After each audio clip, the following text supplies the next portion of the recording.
Sige, tapikin mo yung katabi mo, sabihin mo, masaya ako na nandito ka. Ayan. Mukhang masayang-masaya talaga kayo na nandito kayo, no? Ayan. So, alam niyo po ba, nito lang, kailan ba? This week, pumunta kami ng SM Santo Tomas, no? Bagong bukas lang po yung SM Santo Tomas, Batangas. Tapos, grabe yung traffic doon. And then, meron ako ipapakitang picture sa inyo. Nagtataka ako kasi magsi-CR ako, naghahanap ako ng CR. Tapos, pagkiting namin doon sa CR, ano yan? Hindi yan yung PowerPoint ko. Ayan, so, naghahanap kami ng CR. Nagtataka ako, bakit tatlo na yung CR ngayon? Sabi ko, ano yung pangatlo? Eh, malabo yung mata ko. So, hindi ko siya naaaninag. So, kailangan ko pang lumapit. Tapos, nakita ko na meron na palang pangatlong CR ngayon. Alam niyo po kung para saan yun? Ayun, basta yun na yun. Ayan. So, sa panahon ngayon, palagi mong mapapansin, no, that everyone is fighting for a battle, no? Fighting for something. For example, fighting for my rights. No? Rights ko to na magkaroon kami ng CR. Ganon, di ba? Rights ko to, this is my right to speak. Mga kabataan ngayon, they are very bold when it comes to fighting their opinion, no? Pag may opinion sila sa mga gusto nilang mangyari sa bansa and everything, talaga namang tinatype nila yan sa Facebook and they are fighting for that. Some of us are fighting for our own worth. No? Yung word ko, kailangan, hindi mo ako pwedeng ganyanin. Hindi mo ako pwedeng iwan. Hindi mo ako pwedeng saktan because this is my word. We are all fighting for something, no? Pero alam niyo po ba that not every battle are worth fighting for? Kasi yun yung malaking question. Yung bagay ba that you are fighting for o pinaglalaban mo ngayon o nilalaban mo ngayon, are those battles worth fighting for? Sino dito matapang? Nato lang, si Klendo matapang, kaya daw niyang ipaglaban ang kanyang pinakasisinta. Ayan. So, lately, merong balita, no, na may away na, may mag-asawa that they are fighting for their rights sa lupa, no? So, nag-aaway-away sila kasi nagkaroon ng problem sa lupa. Alam niyo yan, sa mga medyo oldies na dyan, lalo na sa maraming lupain, no? Sana all maraming lupain, no? So, they are fighting for rights, no, sa lupa. Tapos, yung isang partido, gusto nilang magpatulfo. So, while on their way, sumakay sila sa bus, habang nakasakay yung mag-asawa sa bus, you know, kitang-kita sa CCTV, na habang papunta sila kay Tulfo, merong isang lalaki na armado, bigla silang pinatay. Imagine, yung lupa ba, is that worth 2 lives? We don't know, di ba? Alam niyo, nung bata pa ako, napakatapang ko. Akala ko talaga malakas ako, liit-liit ko naman, di ba? Nung bata pa ako, wala akong inuurungan. Lahat aawayin ko, no? Pag may binuli yung kapatid ko, aawayin ko yan. Pag binuli yung magulang ko, aawayin ko yan. Nakala ko matapang ako. Pero you know, growing up, looking right now, sa mundo ngayon, matatakot ka ng lumaban. Sa totoo lang, kasi sa panahon ngayon, hindi mo na alam iba na ang mundo. No? Bigla-bigla ka na lang itutumba. Kapag kaya ako, lagi ko sinasabi kila mama, kila papa, kapag may nakaaway kayo sa kalsada o kahit sino na hindi nyo kakilala, pagbigyan na lang natin. No? Pagdating sa labas, huwag na tayong lumaban. Bakit? Baka kasi that fight is not worth fighting for. Pero ngayon, pag-uusapan natin is about faithful obedience. No? That faithful obedience brings success. Ulitin nyo nga, faithful obedience brings success. Sino dito ang gusto maging successful? Amen. So lahat tayo, we are fighting for our success. Tama? Kaya para kanino ka bumabangon? Araw-araw bumabangon tayo kahit antok na antok ka pa, magtatrabaho ka, bakit? You're fighting for success. You're fighting for your career. You're fighting for your life. You're fighting for your finances. Fighting for your family. Diba? Hindi ka papayag na wala kang gagawin. Ngayon may pag-uusapan po tayo na isang lalaki, no, na natala sa Biblia kung saan this man, a courageous man who led and conquered 31 kings. Imagine, ito po ay isang tao no? Isang tao who led a group of people and conquered 31 kings, or di lang basta hari. Pag sinabi mong hari, meron yung kingdom. At pag sinabi mong kingdom, meron yung soldiers. So, ibig sabihin, marami sila. So, 31. Sinong makakahula kung sino to? May idea ba kayo? Ang makakahula, merong premyo sa akin next week. Yan. Meron? Sino to? 31 kings ang napatumba nila. Sino to? Ayan. So, ito ang pag-uusap. Sino? May narinig ako. Joshua. Ayan. Oh, may premyo sa akin. Meron kang 5 piso next week. Ayan. So, pag-uusapan po natin ay ang life ni Joshua. So, sino ba si Joshua? Kasi alam nyo, si Joshua, he is known to be a man of courage. No? Isa po siya sa espiya, no, na mamaya pag-uusapan natin. Pero, bukod dun sa trivia na meron siyang 31 kings na pinatumba, merong pangakong ibinigay sa kanya si Lord. At itong pangako na to, ito yung pangakong kiniklaim ko mula umpisa. Nung nag-take po ako ng board exam, paulit-ulit kong nababasa tong word of God na to, itong promise na to. Tapos nung time na yun, na-misinterpret ko siya. Sabi ko, nung nabasa ko to, sige po, kuya, be strong and courageous, do not be frightened, and do not be dismayed, for the Lord your God is with you wherever you go. Ito po ay sinabi kay Joshua. Nung ako po ay mag-take ng board exam, lagi itong nababasa, paulit-ulit. Because alam nyo, this is 13 times na binanggit sa Bible. 13 times na binanggit ang promise na yan sa Bible. At 3 times sa Joshua chapter 1, binanggit yan ng Lord. Binanggit ni Moses at binanggit ng Lord kay Joshua. So, 3 times. So, nung time na yun, sabi ko, siguro sabi ng Lord, papasa ako. Kailangan kong maging strong. Kailangan kong maging courageous. Siguro sabi ng Lord, kailangan kong maging matapang ng loob kahit na alam kong hindi ako ganun ka-prepared sa pag-aaral.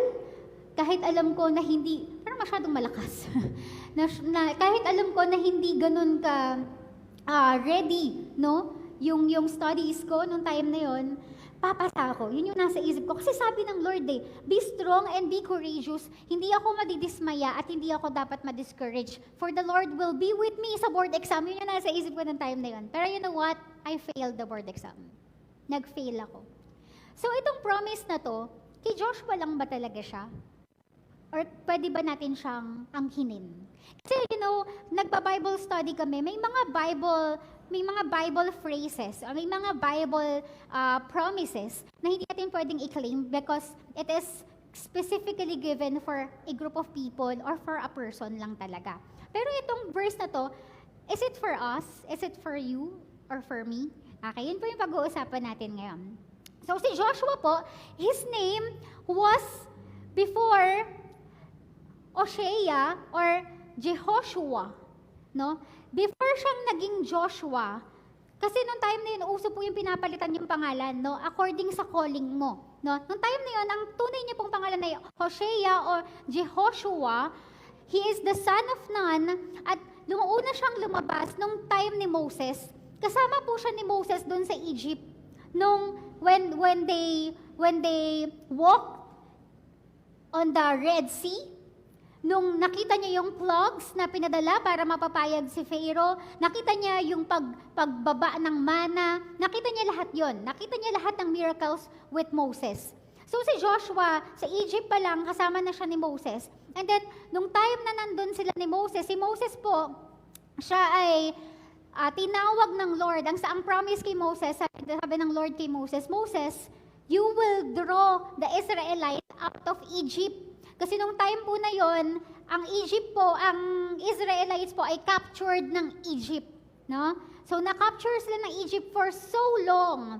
Tapos ngayon, Moses drew them out, no? Hiniled sila ni Moses papunta sa Promised Land. Ito po yung Promised Land. Nung time po na yon, nung si Moses po, dumating sa time na si Moses naging disobedient sa Lord, no? May time po na may rock, tapos gustong inom ng mga Israelites, ang sabi ng Lord, Moses, you speak to the rock. Kaya lang nung time na yun, dahil ang mga Israelites, sobra silang grumble. What's the Tagalog? I'm konyo kasi. Sobra silang reklamo, no? They love to grumble, they love to basta yun, huwag na ako mag-English. Basta ayaw nila, gusto sila magreklamo. Parang konting bagay nagre-reklamo sila. Tapos, noong time na yun, si Moses, inis na sa kanila kasi yung Israelites na nililid niya, sobrang pasaway, di ba? Ang ginawa ni Moses, instead of speaking to the rock, pinalo niya yung rock 2 times. And doon po, because of that disobedience, and a lot of more factors, hindi po nakarating si Moses sa promised land.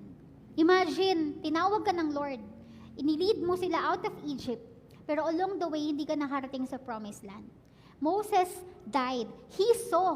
Lapit na ng promised land. Ayan na yung promised land. Tinuro sa kanya ng Lord eh. Moses, ayun ang promised land. Pero hindi ka makakasama dyan. Ang sakit, no? Pero, si Moses hindi siya nagreklamo. No? Tinanggap niya yon. And when Moses died, si Joshua po ang naging successor niya. Si Joshua po ang tinawag ng Lord to lead the Israelites to the promised land.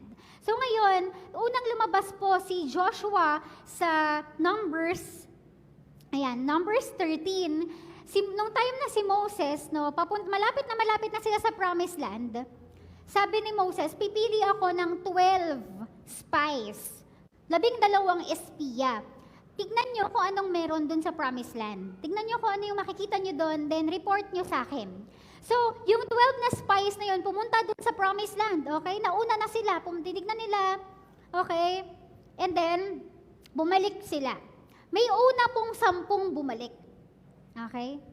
At saka, magkasama si Joshua at saka si Caleb. In verse 30, nauna pala si Caleb and si Joshua. Sabi dito, verse 30, and Caleb stilled the people before Moses and said, let's go up once. Meron pala dito. Lagi ko nakakalimutan. Ayan. Let's go up once and possess it, for we are well able to overcome it. Sabi ni Caleb, tsaka ni Joshua, Moses, tara, pumunta na tayo doon sa promised land.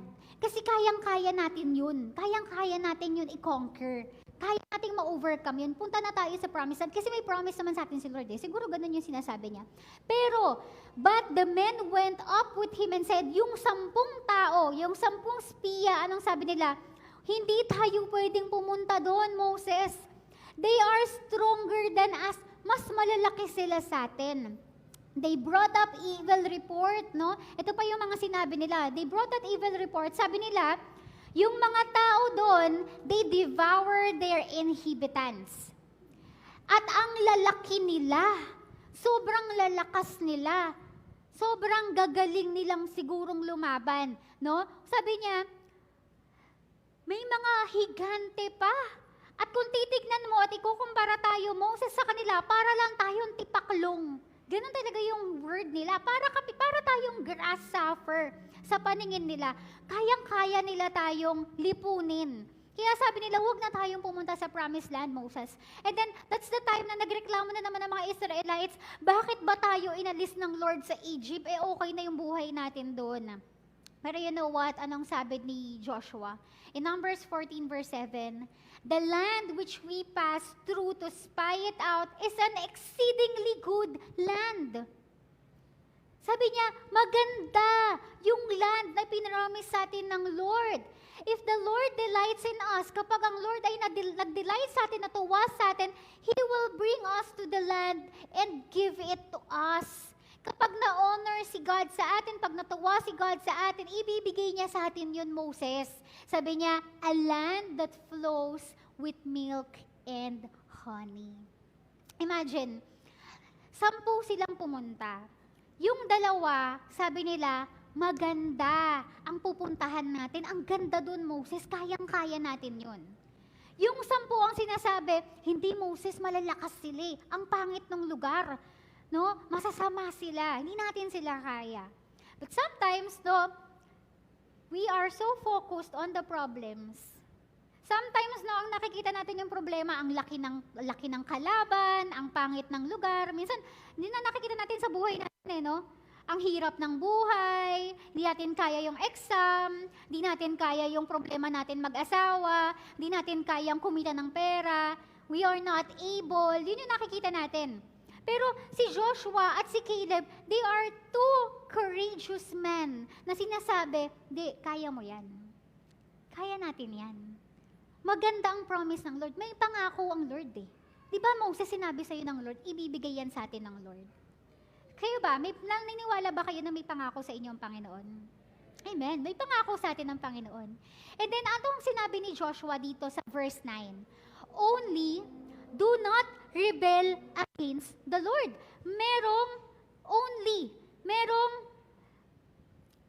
Bakit hirap ako magtagalog ngayon? Merong kondisyon. Ayan, merong kondisyon. Only. Ibibigay yan sa atin ng Lord. Yung pangako na yan, para yan sa'yo. You can claim that. The Lord wants to bless you. Pero, do not rebel against the Lord. It's clear, no? Sabi ni Joshua. And do not fear the people of the land, for they are bread for us. Sisiw sa atin yan. Kayong matakot. Tapang ni Joshua, no? Sabi niya, their protection is removed from them. And the Lord is with us. Do not fear them. Ang tapang ni Joshua. Nung time na yun, nagtataka ko kasi ang lagi kong nababasa, nung time na yun na parang laging kanang kamay ni Moses ay parang si Aaron. Si Aaron yung lagi kong nababasa na kasama niya, na nauutusan niya. Pero, bakit si Joshua ang pinili ng Lord na mag-successor kay Moses? Bakit siya yung pinili ng Lord na i-lead yung mga tao sa Promised Land? And I think this is the reason. Joshua was courageous. At hindi lang yon. Meron pa tayong isang karakteristik niya na aalamin natin, no, kung bakit siya yung pinili, na gusto kong matutunan din natin ngayon. So after the death of Moses, namatay si Moses in short, no? The Lord said to Joshua, Moses, my servant, is now dead. You and all of these people, humanda kayo dahil tatawid tayo sa Jordan River into the land that I am to give the Israelites. So sinasabi niya, lalala niyo sinisplit ni God yung Red Sea. Ngayon, for the second time, inulit ng Lord. Inulit ng Lord. Sabi ng Lord, maghanda ka, Joshua. I am calling you to lead the Israelites to the promised land at tatawid tayo sa Jordan River. So, I will give you the place, itong promise ng Lord nung kinol siya. Sabi ng Lord sa kanya, Joshua, kapag ang calling na yan, ginawa mo, kapag sumunod ka sa akin, I will give you every place. Basahin nyo nga. I will give you every place you set foot as I promised Moses. Ang sarap sa pakiramdam ng pangako, no, na parang lahat ng tatapakan mo, ibibigay ko sa'yo. Kung nasa ng paa mo, ibibigay ko sa'yo. Ang sarap na parang sinasabi ng Lord, pumunta ka sa marketplace, pumunta ka sa office mo, sa'yo yan. You will succeed in there. Diba? You will excel there. Magpakasal ka. In your marriage, sa'yo yan. You will succeed. No? I will give it to you. In your family, I will give it to you. Wherever your foot is set, sa'yo yan. Ibibigay ko yan sa'yo. Ang sarap ng pangako ng Lord kay Joshua. And sabi pa niya dito, no one will be able to stand against you all the days of your life. Walang makakatalo sa'yo. Nothing can stand against you all the days of your life. Protektado ka ng Lord, Joshua. Ang sarap namin ng pangako. As I was with Moses. So I will be with you and I will never leave you nor forsake you. Nararamdaman niya ba yung pangako? Na hindi kita pababayaan. Hindi kita iiwan, hindi kita pababayaan, Joshua. Ako, nung binabasa ko to, ini-imagine ko, nararamdaman ni Joshua. Nung binibigay sa kanya ni God yung calling and yung promise, sa pakiramdam ko, I think Joshua is maybe afraid, or maybe he is skeptical na parang, Lord, kaya ko ba talaga? Kasi nakita niya yung working wonders ni Moses. Kumbaga yung standard ng leadership ni Moses mataas eh. 'Di ba? Sa Pharaoh pa lang, sa pag-cross sa Red Sea, yung manna, lahat provided eh. Tapos si Joshua parang, kaya ko rin ba lahat yun? Pero ina-assure ng Lord sa kanya, Joshua, kasama mo ako. Kaya sinasabi ni Lord sa kanya, Joshua, be strong and courageous because you will lead these people to inherit the land I swear to their ancestors to give them. Inulit niya, be strong and courageous. And inulit niya ulit sa 7. Tandaan niyo po, kapag po ang isang salita o isang phrase, paulit-ulit na sinasabi sa Bible, take note of that dahil importante yun. No? Inulit niya ulit, be strong and very courageous. Be careful to obey the law my servant Moses gave you. Do not turn from it to the right or to the left, that you may be successful wherever you go. No? And then sabi niya in verse 8, keep this book of law always on your lips, meditate it, favorite natin yan, no? Lagi naririnig yan. Kapag sinabi, usapang pagbabasa ng Bible, ito lagi yung verse na sinasabi. Meditate it day and night so that you may be careful to do everything written in it. Then, you will be prosperous and successful. Sino dito gusto maging successful? Sinong gustong mag-prosper? Sinong gusto na sa lahat ng tatapakan mo, lahat ng hahawakan ng kamay mo, i-bless ng Lord? Gusto natin yon, amen? And then, inulit-ulit ng Lord for the 3rd time. Have I not commanded you? Sunod-sunod to tuloy-tuloy itong pinaulit-ulit ng Lord. Have I not commanded you, be strong and courageous, do not be afraid, do not be discouraged, for the Lord your God will be with you wherever you go. Sa lahat ng pupuntahan mo, kasama mo ang Diyos. Sarap! Ang sarap ng pangako. So ngayon, ano yung summary nito, no? Meron tong tinuturong command sa atin. So ano-ano yung mga command? Kuya, yan, be strong and courageous. Pag sinabi mong be strong and courageous, maraming tao, yun nga ang problema kasi sa atin ngayon, ang daming tao courageous ngayon. Lalo na sa mga kabataan, ang tatapang. Ang tatapang makipag-away sa social media, ang tatapang, no? Na feeling natin, yung pagiging strong natin, kailangan may napapatunayan tayo. Kailangan nananalo tayo palagi. At yung being courageous, kailangan lagi tayong palaban. Di ba? Yun yung feeling natin eh. What does be strong and be courageous means? No? And sabi pa dito, do not be afraid and discouraged. Huwag kang matakot at huwag kang ma-discourage sa anumang kahaharapin mo, anumang laban ng buhay mo. Do not be afraid and do not be discouraged. Yun yung command. May isa pang command. Ano pa yung sinabing command? Meditate the word. Tandaan nyo to kasi ito yung key of success. Kung gusto nyo mag-succeed, ito po yung formula. No? Ito yung sinasabi ng Lord eh. No? Be strong, be courageous, do not be afraid, do not be discouraged. Meditate the word day and night. And last but the most important, do or obey everything written in it. So, kailangan matapang ka, kailangan hindi ka madidiscourage, kailangan nagbabasa ka ng Bible, at kailangan ginagawa mo kung ano yung sinasabi ng Bible. What's the importance of this command? Ano ba yung pangako? Ito po yung pangako sa atin. Kapag ginawa natin yan, you will be prosperous and successful. Ang linaw na sinabi ng Diyos, the Lord your God will be with you wherever you go. But honestly, ito pong command na to, ang bilis basahin, but it's not easy. Mahirap pong gawin. Pakita mo nga yung slide, Kuya Rodolph. It's not easy. Diba? Sa totoo lang, magbasa ka ng Bible, hindi mo, ang hirap i-perfect, ang hirap i-complete. Parang, thou shall not lie pa lang. Hirap nang gawin, diba? It's really not easy, no? Pero, that sometimes, yung begiging courageous, hindi rin madali. Kasi courageous doesn't mean we have to brag, we have to fight, we have to be matapang. Sometimes courage in marketplace or in your career means kapag lahat sila nagko-compromise, are you courageous to stand still and stand righteous?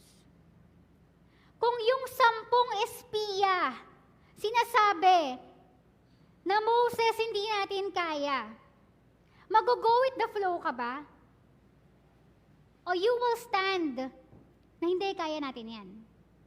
Kung lahat ng katrabaho mo nangungurakot,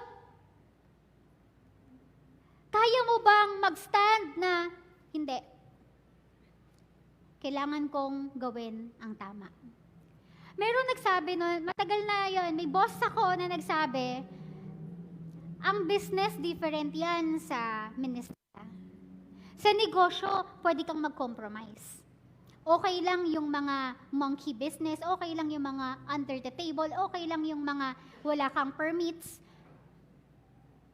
Kami, may bago po kaming negosyo ni Ate Jabe, and we are trying our best. Nag-iipon talaga kami para sa permits. Naka-schedule yan na magpapapermit talaga kami. Kasi gusto namin itama. Kahit hindi pa ganun kalaki yung kita, gagawin namin yung tama.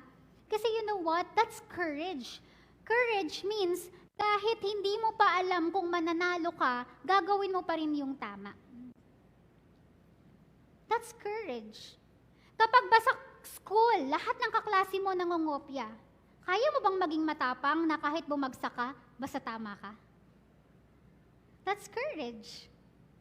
Kapag sa pamilya, no? Kaya mo bang maging matapang na ipaglaban ng pamilya mo, ipaglaban ng asawa mo kahit sakit na sakit ka na? Diba? Kaya mo ba? Diba? That's courage. Courage is doing the right thing even when other people are doing the wrong thing. Ganun po yung ginagawa ni Joshua. No? Si Joshua nagsistand siya. No? And when they crossed the Jordan River, after they crossed the Jordan River, pinakita ulit once again ng Lord kung sino siya. No? Na Joshua, kahit sa buhay mo, ipapakita ko kung sino ako bilang Diyos mo. After that, no? Ang ganda ng promise sa kanya, nakakalula yung mga pangako di ba? Magiging successful ka. Ito naman yung biglang aabutan niya. Alam niyo po kung ano to? This is the ancient wall of Jericho. Alam niyo po ba yung walls of Jericho? Na-heard niyo na po ba? Yung walls of Jericho po, alam niyo kasi, nung time na binabasa ko to, before kong nabasa actually first time kong binasa, ang Book of Joshua. Nung bago ko basahin yung Book of Joshua, sa Moses lang ako palagi nagbabasa. Ang laging nasa mindset ko, siguro yung Promised Land parang Garden of Eden. Kasi sabi, land of milk and honey.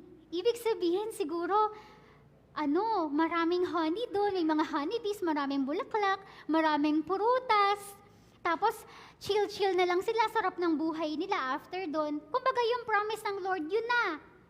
Akala ko ganun yung promised land, na para siyang mini heaven dito sa lupa. Akala ko ganun. Sinong mga ganun din yung akala? Ganun yung expect. Akala mo ganun, di ba? Yun pala, hindi pala ganun ang promised land sa kanila. Ang promised land pala ay ang Canaan, no? At pagpasok mo pa lang, after the Jordan River, ito na yung promised land Unang-unang bumungad sa kanila ay ang walls of Jericho. Doon pala sa loob ng promised land o yung promised land na ibibigay sa Israelites, ito pala ay meron ng mga kingdoms. Hati-hati na ng kingdoms.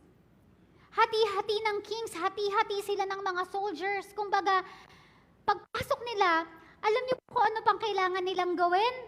They need to conquer it. Kailangan pa nilang lumaban. Hindi pala siya yung pagtawid ko sa Jordan River, kakain ako ng mansanas. Hindi pala siya ganon.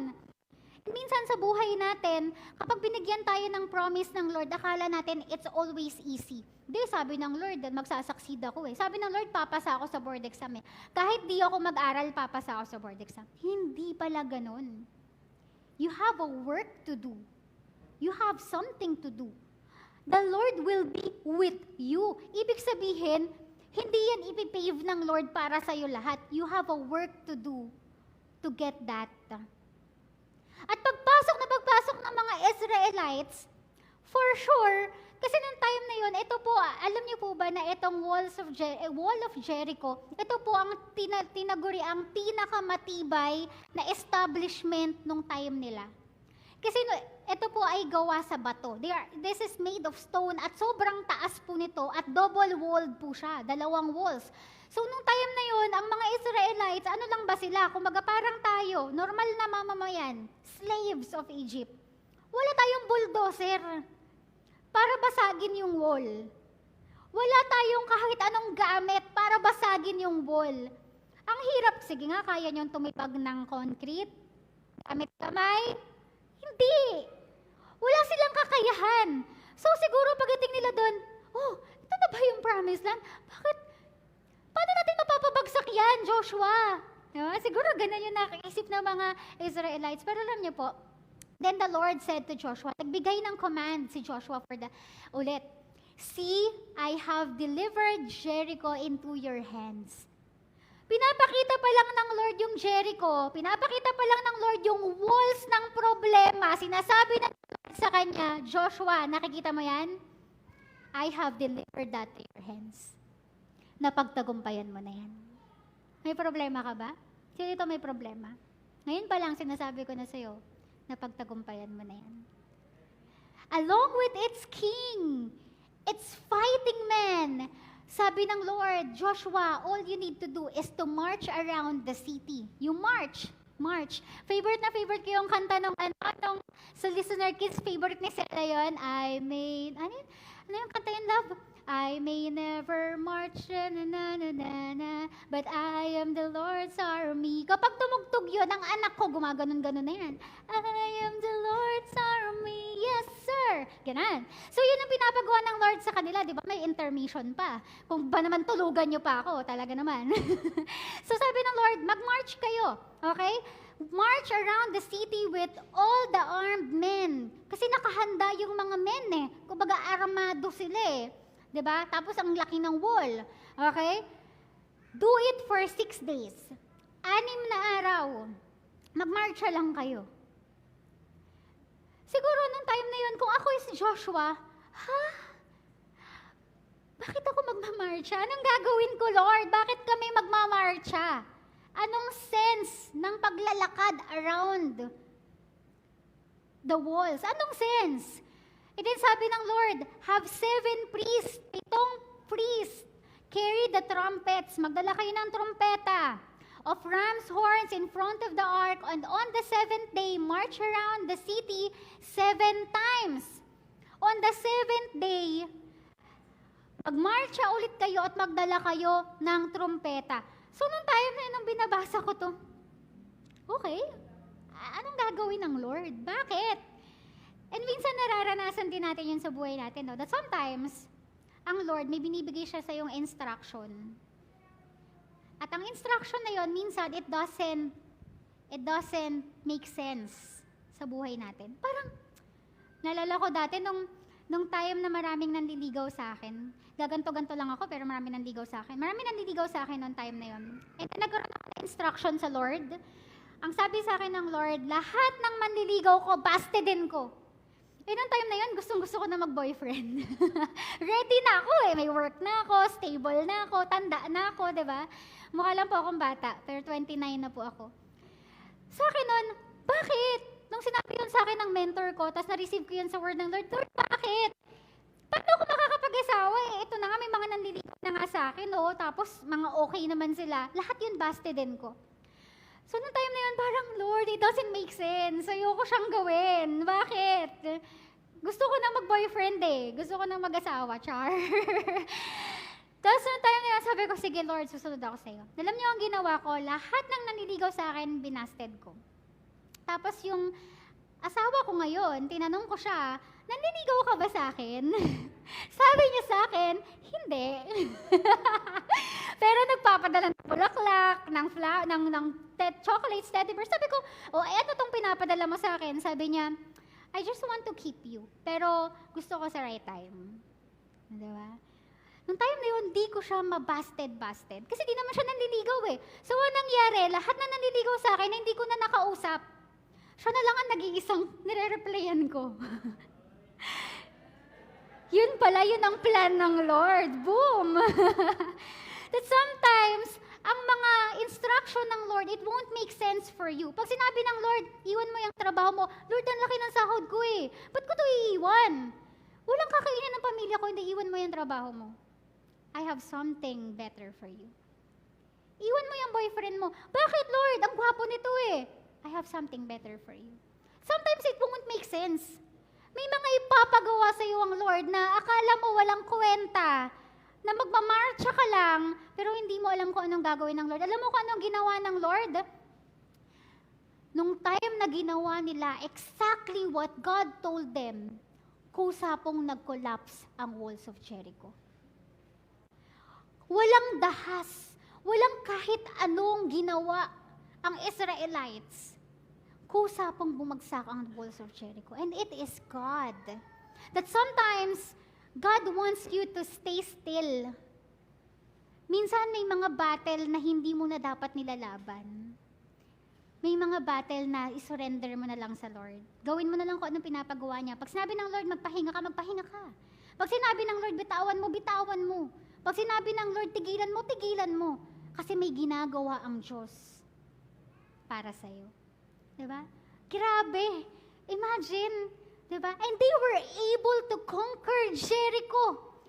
They were able to conquer Jericho. And alam niyo po, so the Lord was with Joshua in verse 27, and his fame spread throughout the land. Sumikat si Joshua. Nakilala na, sino yun? Yung mga Israelites na pabagsakin Jericho. Ang tibay ng walls na na. Grabe yung defense na na. Paano nila nagawa yun? And the rest is history. Pero alam niyo po, kung ano yung catch dito, ano yung conflict? Kasi kung titignan mo, kung babasahin niyo po, the book of Joshua, si Joshua walang ginawa kundi sumunod sa Lord. Lahat ng instruction, kung ano yung sinabi ng Lord, meditate the word day and night, obey it. Kung anong sabihin ng Lord, ginagawa ni Joshua. Sabi ko, saan kaya nag-fall si Joshua? Kasi lahat, kung papansinin niyo po, lahat ng Bible characters may failure. May part na nagpo-fall sila. Diba? Kasi may moral lesson dun eh. And wala kasing perfecto. Pinapakita lang doon that this is only Jesus. Si Jesus lang po ang walang failure. Si Jesus lang po ang naka-redeem sa atin. So, anong nangyari? Okay, in verse 7, but the Israelites were unfaithful. No?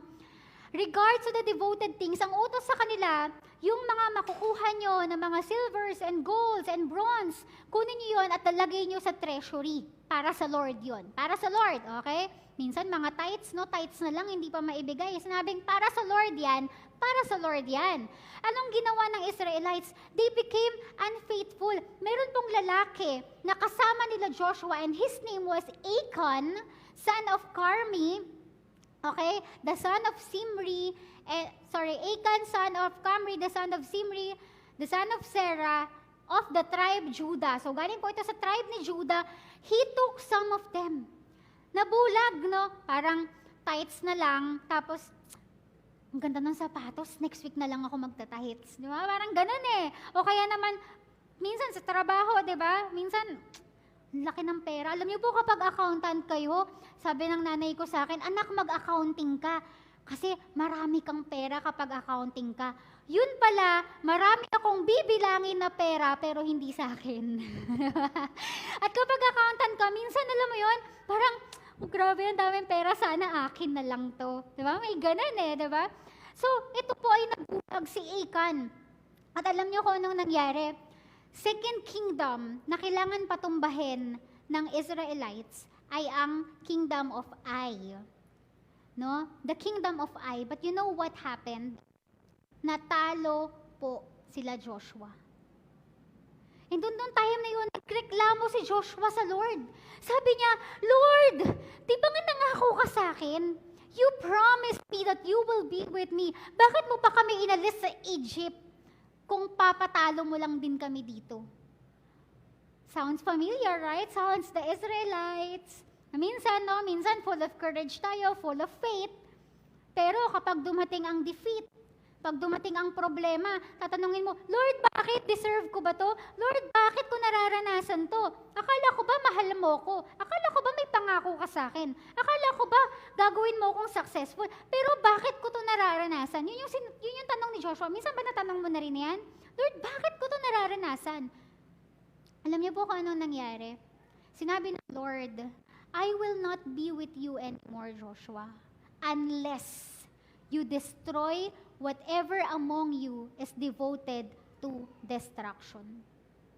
Alam ng Lord na naging unfaithful si Achan. Nakita ng Lord na naging unfaithful. Because of that unfaithfulness, natalo ang Israelites. And I want you to ponder with these words. I will not be with you anymore. Balik. Unless you destroy whatever among you is devoted to destruction. That sometimes may mga tinatanong tayo sa Lord, Lord, ba't ko ito nararanasan? But you don't know that sometimes the decision is made by you. Ikaw ang nagdesisyon yan. You decided not to follow God. You decided to disobey. Hindi pwede na susunod ka sa Lord tapos lahat everything goes well. Because there are consequences in everything that we do. No? At anong sinasabi? Kung ano man yan, Joshua, basagin mo yan. Wasakin mo yan. May rason kung bakit mo nararanasan yan. May rason kung bakit ka natatalo ngayon. May rason kung bakit ka nahihirapan ngayon. That is not God's will for you. Ang will ng Lord sa'yo, pagpalain ka, tulungan ka, protektahan ka, mahalin ka. Pero bakit natin nararanasan yung mga mabibigat na sitwasyon sa buhay natin? Sometimes, epekto yan ng consequences ng mga desisyon na ginawa natin out of God's will. Kaya pala, ang command ng Lord kay Joshua, meditate the word day and night and do it, follow it, obey it. Yun pala yung key to success. Kung gusto mo palang maging successful, dapat matapang ka, dapat strong ka, at yung strong and courage na yon hindi dapat nanggagaling sa'yo. Kasi yung strength and yung courage nila Joshua, when they passed through the Jordan River, when they defeated the Jericho, strength ba nila yon? Hindi. Kaya ba nila mag-split ng sea, ng river? Hindi. Kaya ba nila magpatumba ng walls of Jericho? Hindi. It is the Lord's strength. Dapat pala, our courage and our strength relies on the Lord, dependent on the Lord, na kapag wala ang Diyos, hindi mo kaya. Yun pala yung strong, yun pala yung courageous that the verse is telling, and you obey the word of the Lord. Paano natin ma-obey kung hindi tayo nagbabasa ng Bible? Paano tayo mag-obey kung hindi natin napapakinggan ang word ng Lord? Diba? Tinatawanan tayo ng anak ko. Paano tayo mag-obey if we don't meditate the word of Lord? Ganun pala ka-importante ang Biblia.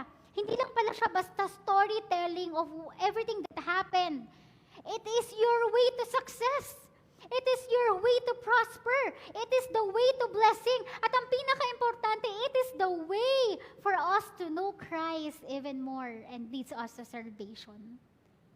Kaya pala Joshua means Jehovah is our salvation. No?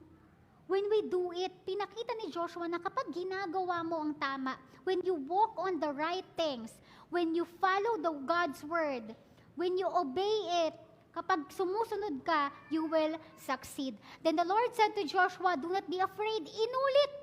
Nag-fall na sila, na-defeat na once ang Israelites. Pero anong ginawa nila Joshua? Nung nalaman niya yon, hinanap agad niya kung sino yung nagnakaw. At alam niyo kung ano nangyari? Kinuha yun ni Joshua and that man was stoned by the Israelites. So, uso-uso kasi yun na kapag gumagawa ka na masama, ini-stone to death ka.